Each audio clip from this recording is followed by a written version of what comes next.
Hello and welcome back to Asia Now. My name is Alex, and in this video I'll tell you about a Filipino technician steals a luxury watch from a Japanese man, China's savage response to the US tariffs, park ranger loses life after attempting to retrieve tourist phone.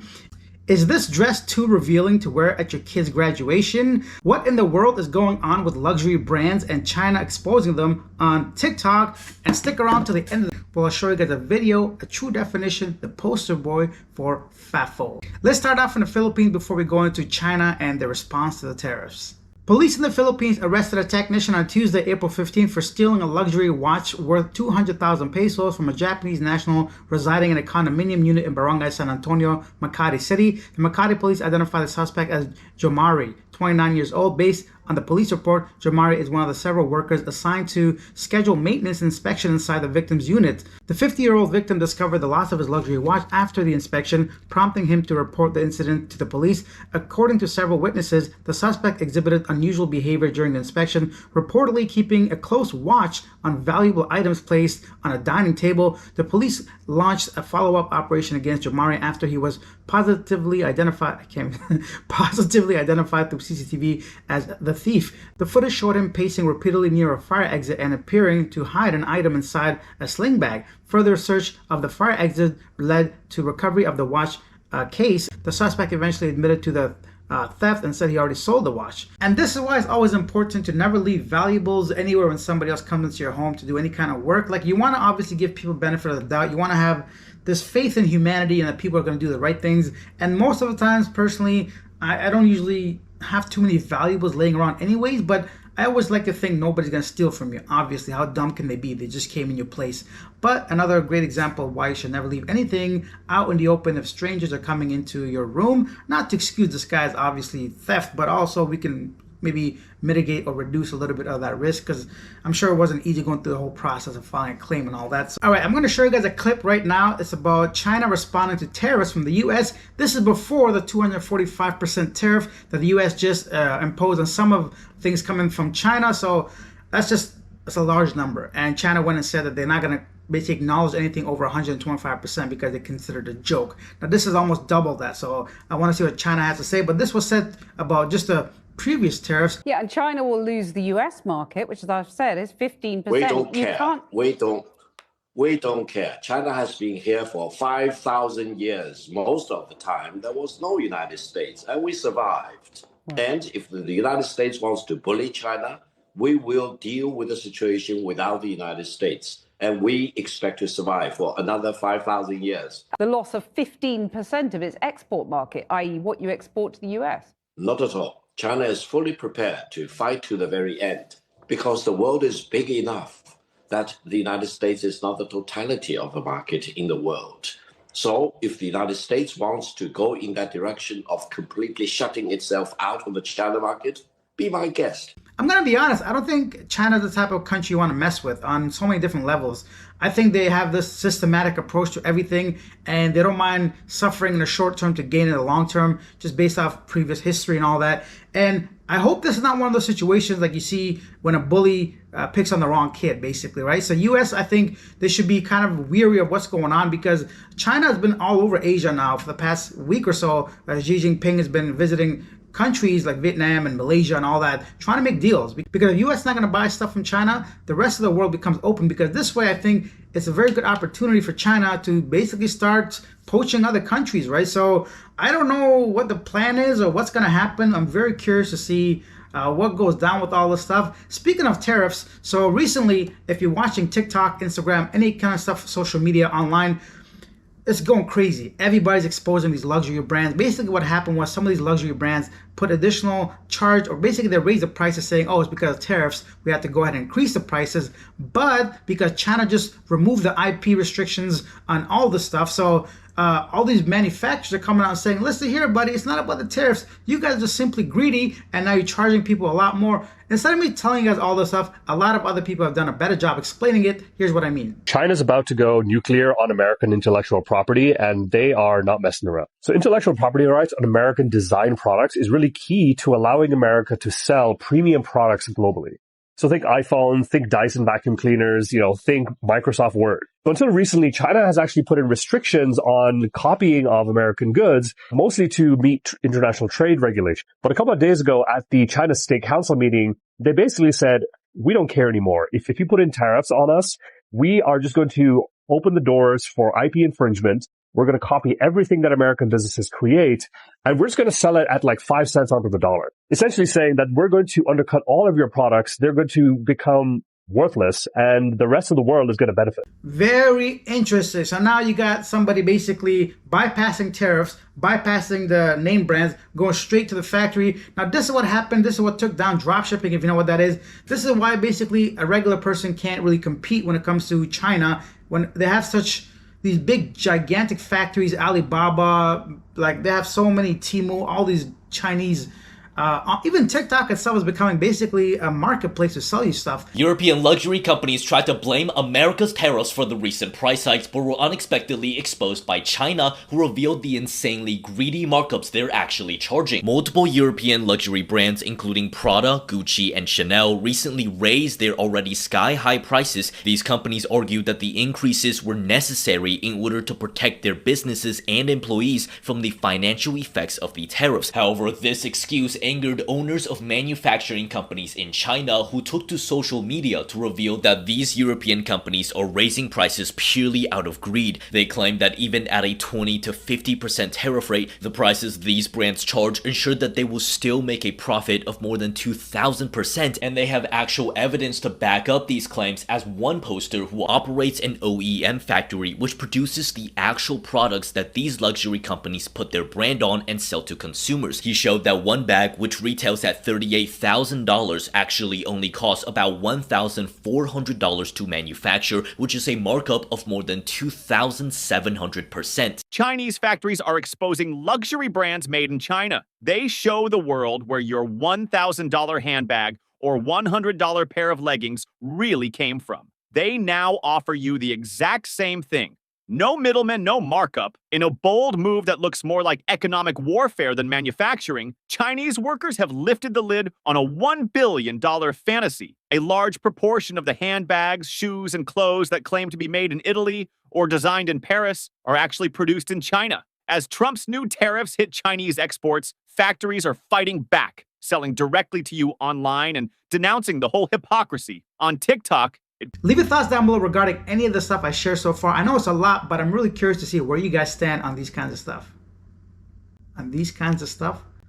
On this kind of stuff. Oh, one more thing. The US has said that they are willing to talk and negotiate, but China needs to make the call, basically. And China's saying, we're not going to do that. Basically, they're playing a game of chicken. So who's going to cave? Who's going to give in first? And it's basically posturing at this point. You don't want to look weak in front of the world. Let's see what happens with that. Next up to 55 public utility vehicles, PUV. So basically Jeepney drivers in Zamboanga Peninsula have tested positive for illegal substances. Whoa, so right now it's Holy Week. They're doing a lot of tests out there, making sure that people are like, not being crazy.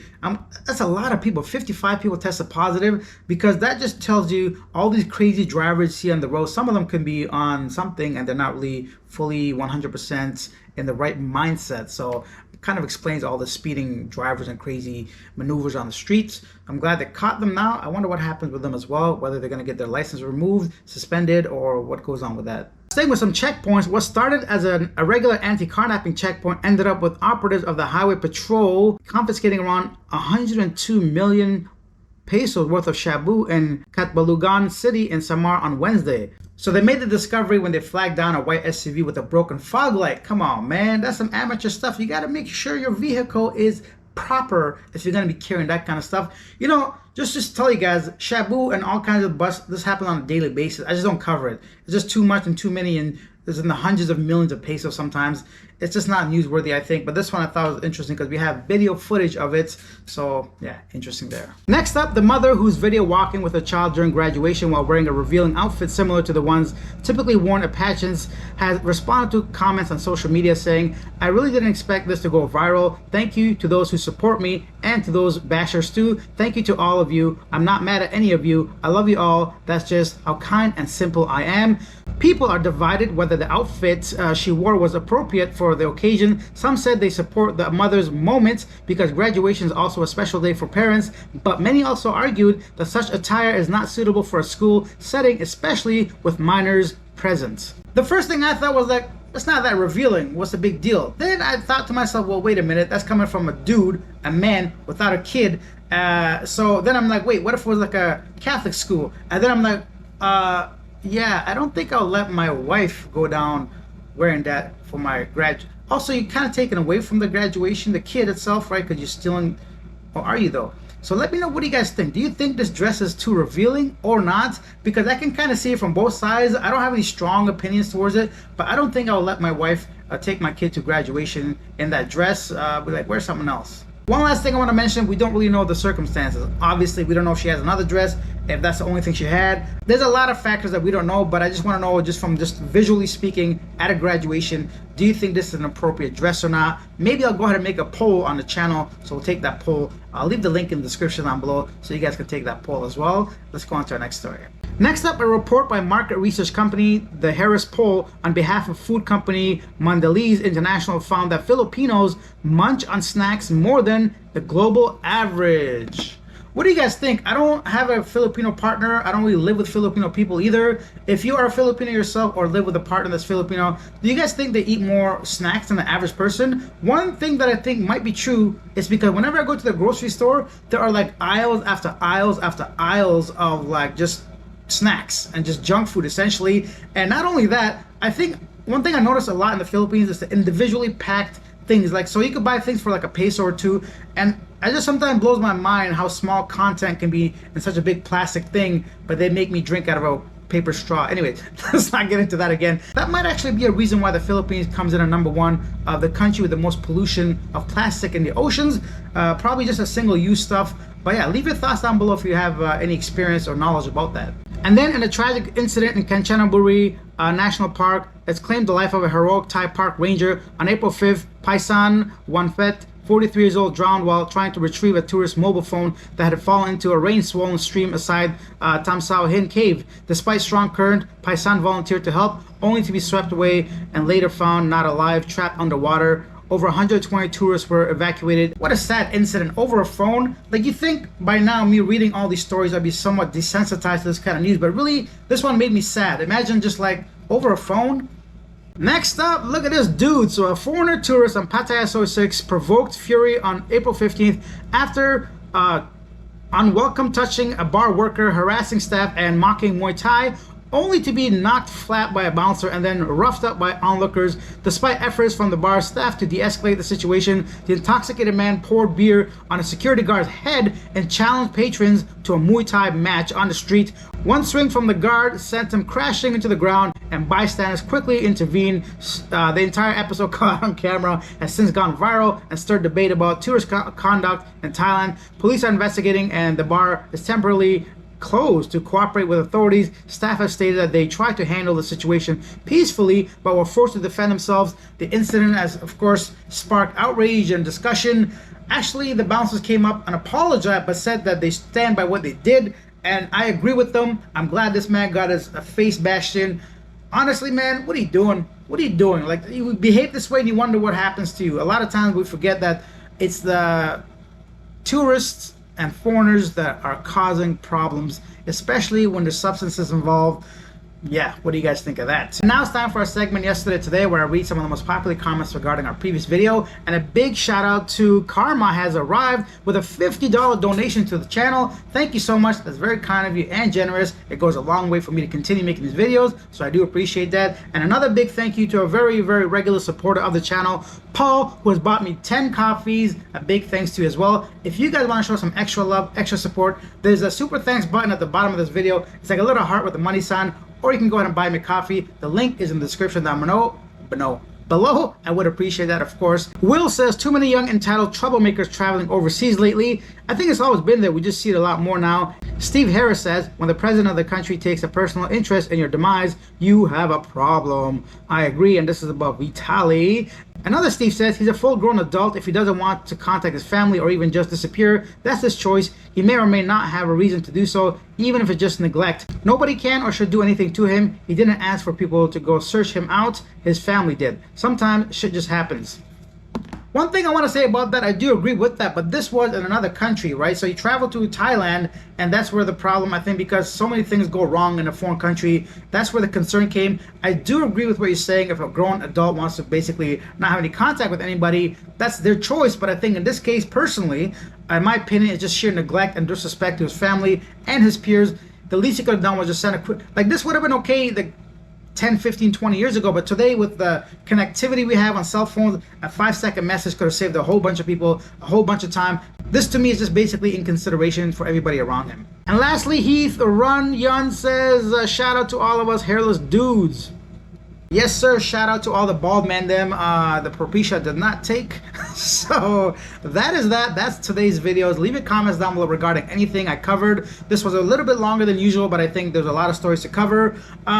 Today, yeah, so it's crazy because Holy Week started, and I went out just to get a coffee. I walked to the mall, it's about 50 meters. And the mall was closed. I'm like, this is why it's like a ghost town out here. I started noticing even the traffic lights were out, man. They shut that down too. So kind of interesting. Even the power at this building right now is on and off because they're doing some kind of maintenance, but they gave me at least a 12-hour notice. So that is my day. I hope you guys are having a wonderful day. I'll see you tomorrow. Bye.